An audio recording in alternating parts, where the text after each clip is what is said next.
Hello, magandang hapon po sa lahat, lalong-lalo na po sa ating mga senior high school learners and parents who are watching our live stream of our online tutorial. And also, I would like to greet din po ang lahat ng mga research teachers na nanonood po ngayon at sa lahat po ng mga estudyante at kaguruan na nanonood po ngayong hapon. Alright?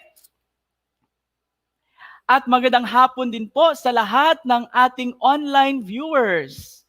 Hello po and welcome to our Itulay tutorial session. We have here Raquel Ligaspe Sedeño. Hello po ma'am. Ako po si Tutor June at muli samahan niyo ako class in our tutorial session for inquiries, investigations, and immersion. Alright? Isang mainit na pagbati po sa ating mga senior high school tutees dahil nalampasan po natin ang mga learning tasks sa fourth quarter sa 3 Eyes. At dahil tapos na tayo sa ating fourth quarter coverage, magkakaroon tayo class ng research presentations. Okay? Or research presentation. Dahil ito po ay uh, na, uh, it, nandito na po tayo sa quarter 4, week 7. Okay? Alright, so based on our most essential learning competencies for grade 12, no? 3 Eyes or inquiries, investigations, and immersion. Okay, so our grade 12 senior high school students are required to present their written research report. Right?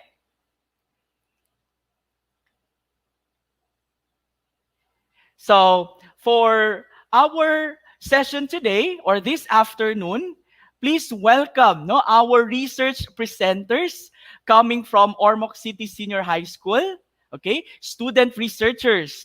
We have Miss Maria Tina Valerie A. Dihanyo and Miss Jade T. Gubalani as they will share to us the results of their study entitled the effectiveness of printed modular learning to the academic performance in practical research of senior high school students. All right? So pabati po sa ating mga nanonood ngayon. Galing kay Raquel Legaspi Sideno, thanks for the greetings po, sharing this to our senior high school classes po from Ruparan National High School, Digo City Division. Maraming salamat po, Ma'am Raquel. And also to Jean Cobalicer, Vertrudes, and Don Ruraldo. Right?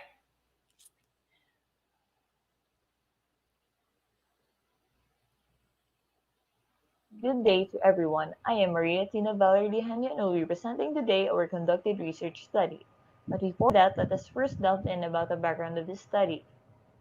As we all know, this COVID-19 pandemic has severely affected the whole globe for over a year, which has brought extreme lockdowns to most places. Establishments have been shut down, malls, public places, as well as educational institutions. After several months, it has been decided to continue classes through a distance learning such as printed modular learning, online learning, or the blended learning. Among these distance learning modalities, the most used and most preferred way of learning is the printed modular learning. But what is printed modular learning? Printed modular learning is a way of learning that uses self-learning modules or SLM. These modules are based on the most essential learning competencies provided by the ed. Several studies related to modular learning has already been conducted, such as the effects of modular and traditional approach on students' general comprehension, effectiveness of modular instruction in word problem solving of B.Ed students, modular-based approach, and students' achievement in literature, which all prove that modular approach is an effective approach. However, these studies were done before the said pandemic and mostly are made internationally. This has urged the researchers to conduct a study about the effectiveness of modular approach in the localities of Ormoc, specifically the Ormoc City Senior High School Grade 12 STEM students during this pandemic.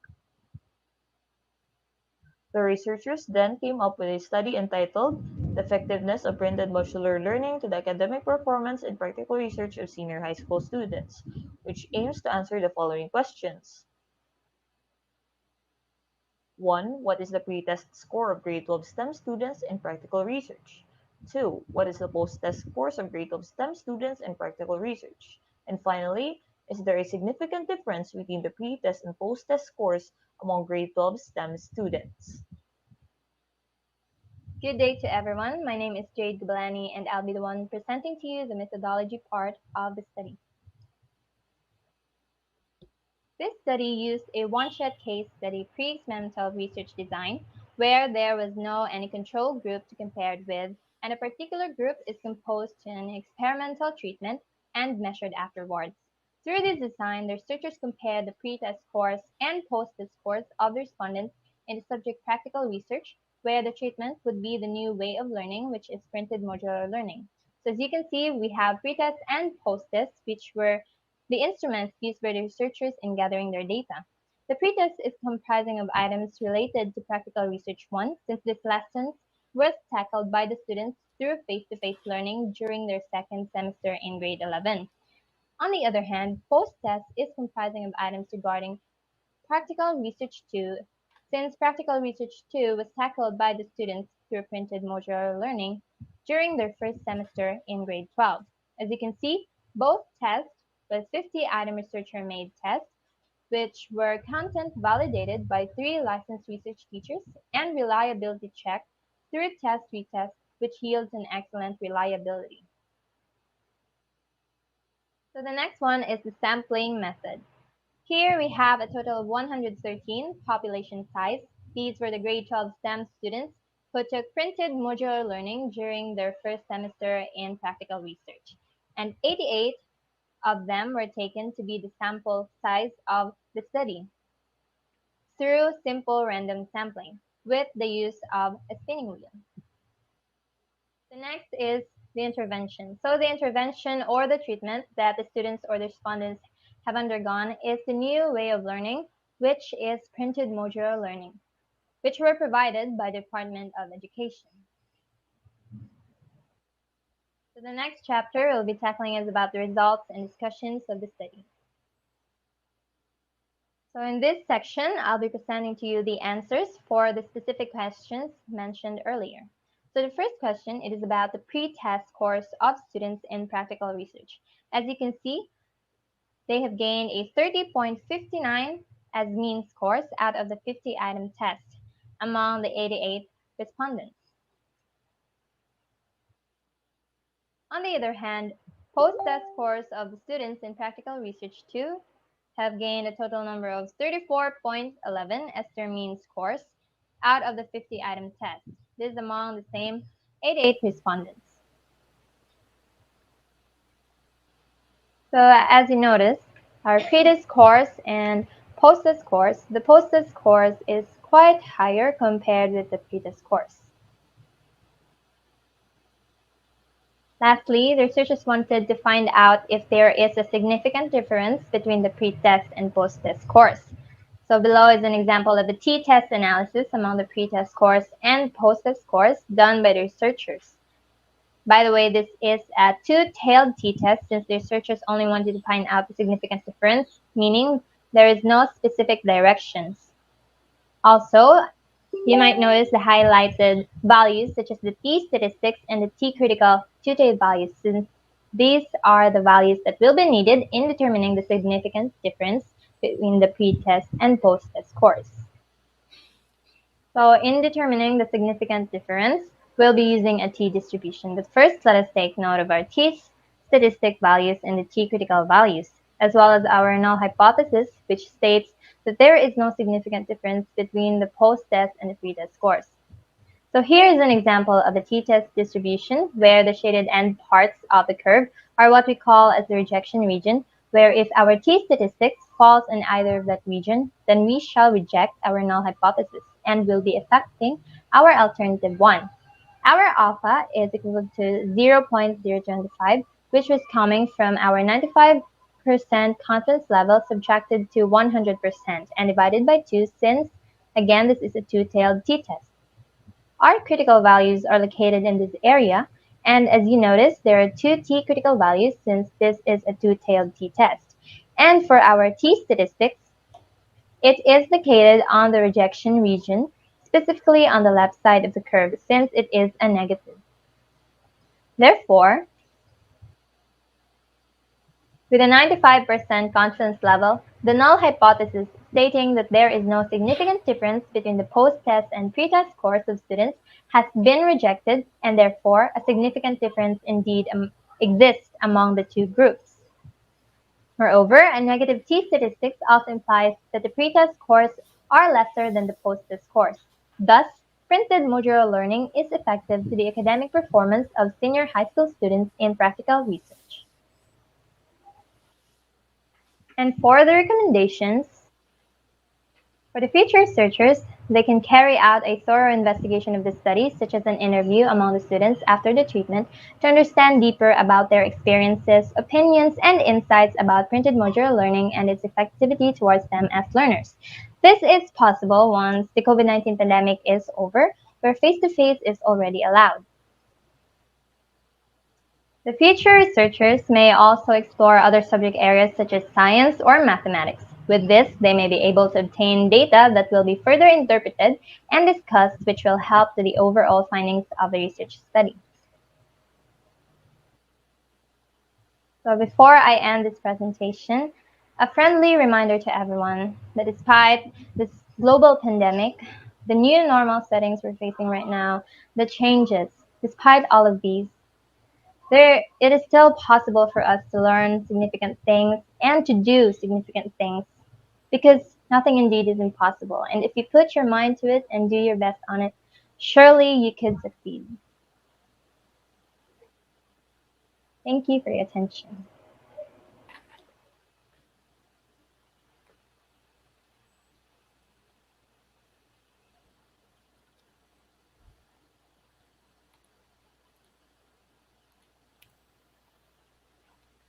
All right. Wow, big thanks to our research presenters. Ang galing naman po ng ating mga research presenters ngayong hapon.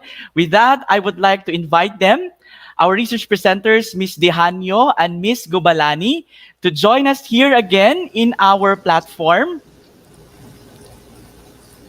All right. Hello po, Tina and Jade. Hello, Congratulations sir. po. You nailed it. Thank you, sir. Congratulations. All right. Guys, ano ang nararamdaman ninyo ngayon or ano ba ang feeling na makapag-present ng inyong research na buong Pilipinas po ang nanunood? Honestly po, sir, mixed emotions po kasi meron yung kaba. Siyempre, of course, kasi first time po namin mag-present ng research namin na napapanood ng sobrang naming tao. At meron din po yung gladness and happiness kasi as we were chosen to represent our research study, and it is such a privilege and an honor, and it's so overwhelming. And I would also like to take this opportunity to thank the people, to all the people who have helped us throughout this research study, sir. Okay, thank you. How about you, Jade? Um, we are. Oh, I am very Oh, happy, sir. Jade, Tina. Oo.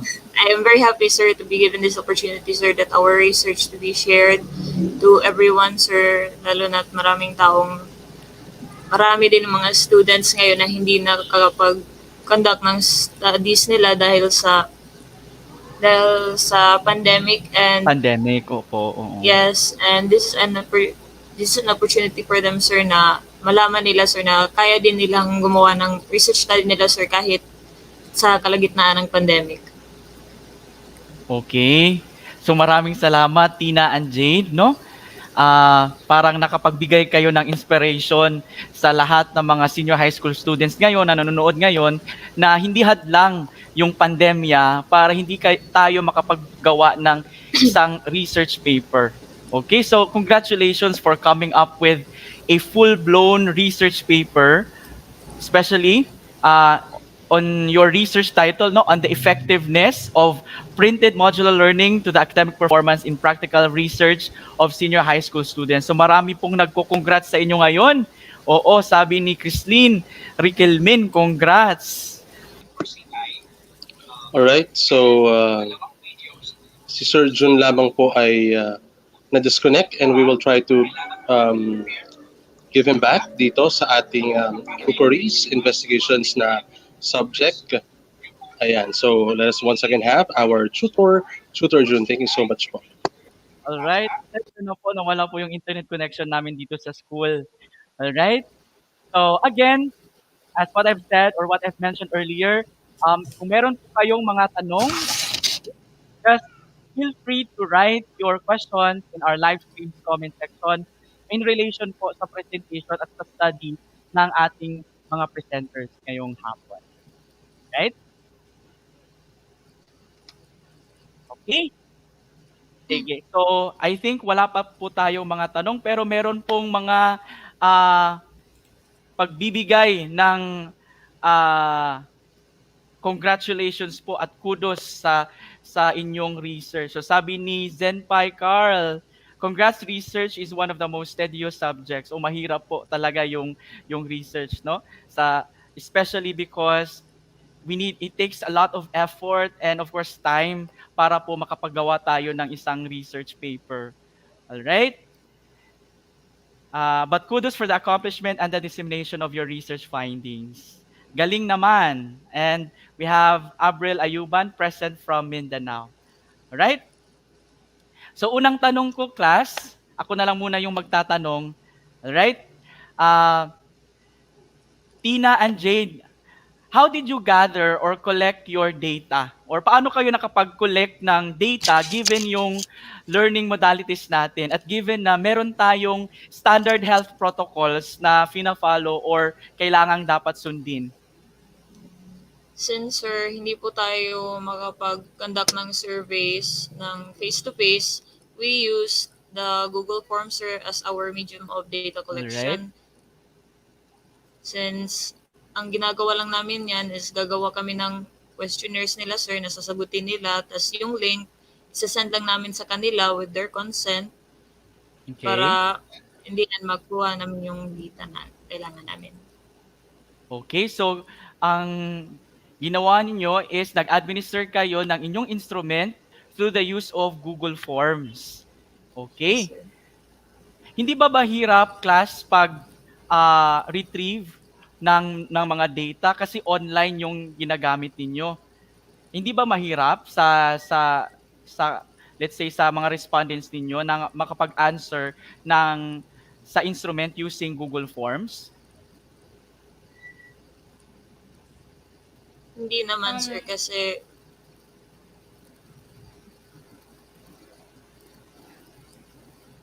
O ano yung experience ng inyong mga respondents sa pagsagot ng inyong mga research instruments through Google Forms?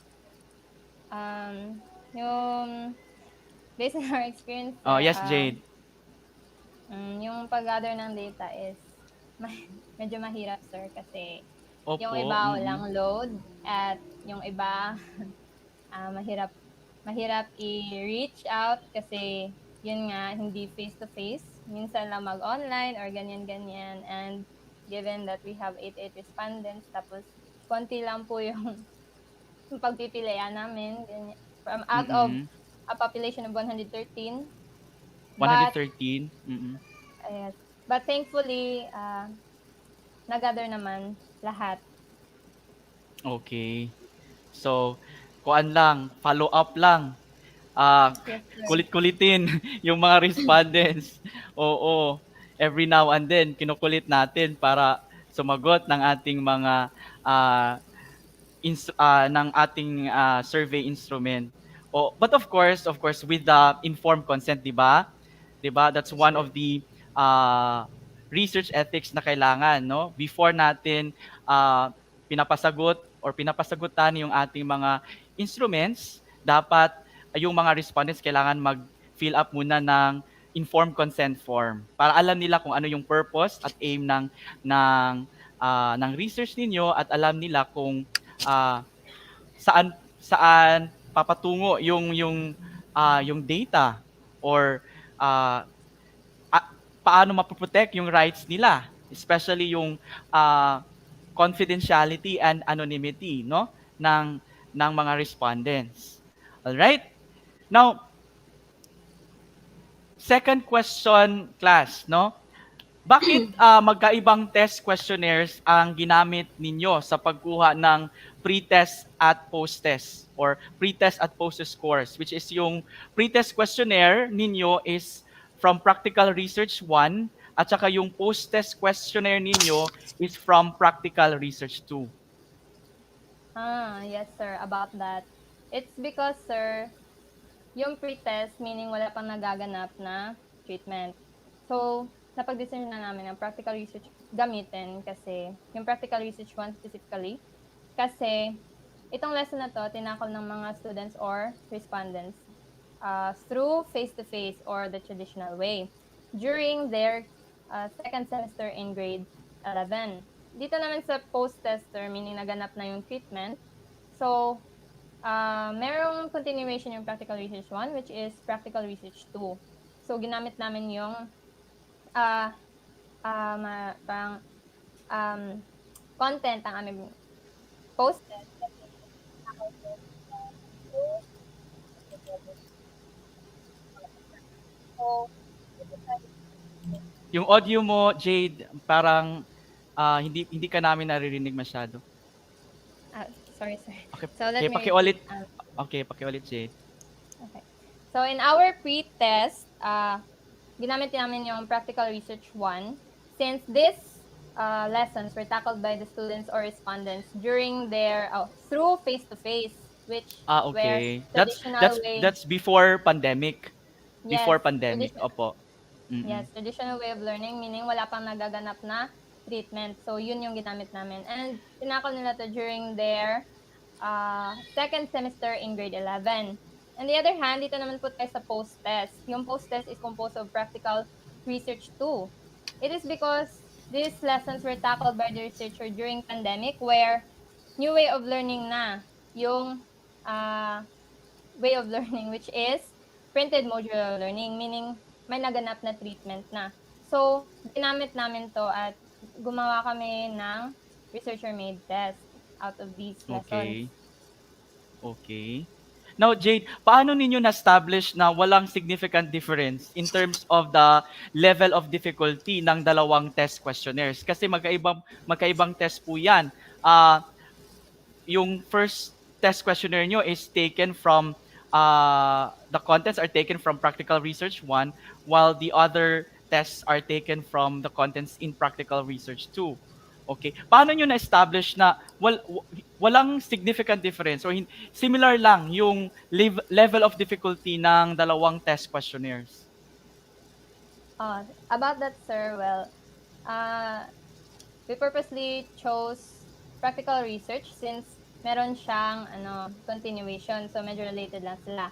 Then, as sa paggawa namin ng researcher-made test, before namin to pinublish or ginamit as instrument, nagpa-validate kami, content validation, from a Opo. 3 licensed teachers and three research teachers. And sabi nila, okay naman daw yung content ng aming questions. And aside from that, we've conducted a reliability testing through pilot groups through test retest, which composed of 10 people, which yields a good and excellent reliability, sir. So we've decided to use these instruments in gathering our Mm. data.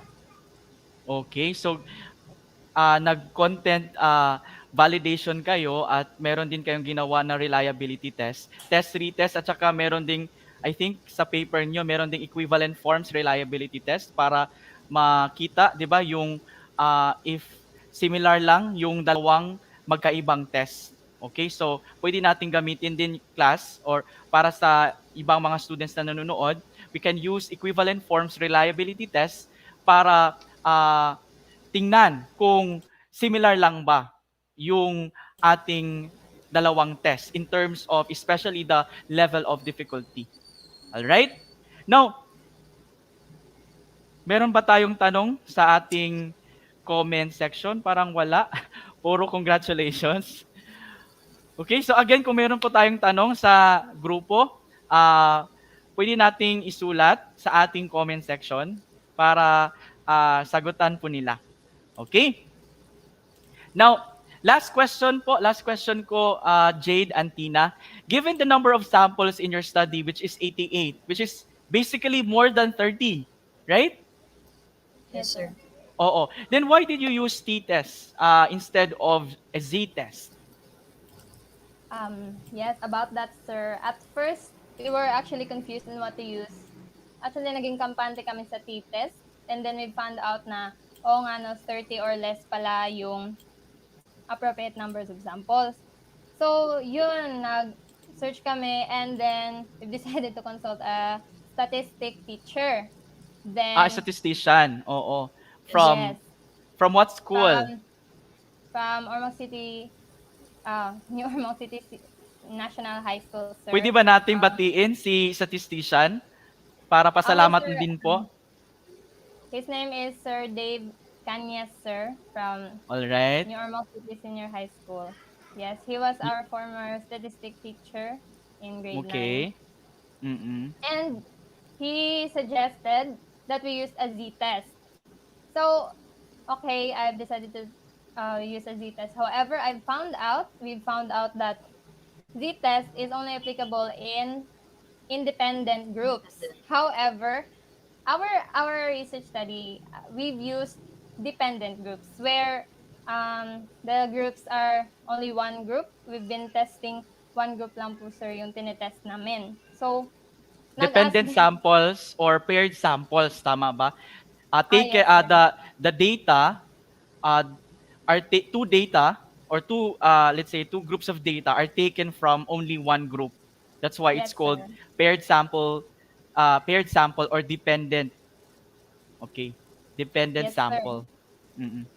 So, yun then. I asked him again. And he said, why is this, sir? Ganyan, ganyan. And then I said that, he said that actually t-test is okay to use. And then I was still kind of confused. So I searched on web and I found out that there were several responses that I've read articles that it is actually okay to use t-test even Mm-mm. if there is more than 30 samples because Samples. yes, there's more than 30 samples in the study because this t-test is depending on the t statistics and degree of freedom. By the way, degree of freedom, I haven't mentioned this earlier, but Mm-mm. this degree of freedom is coming from the total number of samples minus 1. So remember, we have an 88 total number of samples with minus 1, it is 87. So we Mm-mm. have a t table. In a t table, we will see different values of t critical. So to find out what Okay. t critical value to use, uh, based on the t table, if we have a degree of freedom 61 up to 120, the T critical value that will be used is the 1.98 under the alpha of 0.025 because this is a two-tailed t-test.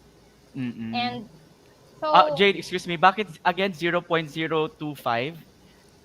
Bakit yes, again, paano po na-compute si 0.025? so the alpha 0.025 is coming from our 95% confidence level. So remember this t-test that we've analyzed used a 95% confidence level. And to find out the alpha, we've minus it to 100. So we've gathered a 5% or 0.05. We've divided it by 2 since again this is a two-tailed t-test. And we've come up with an alpha of 0.025. So Okay.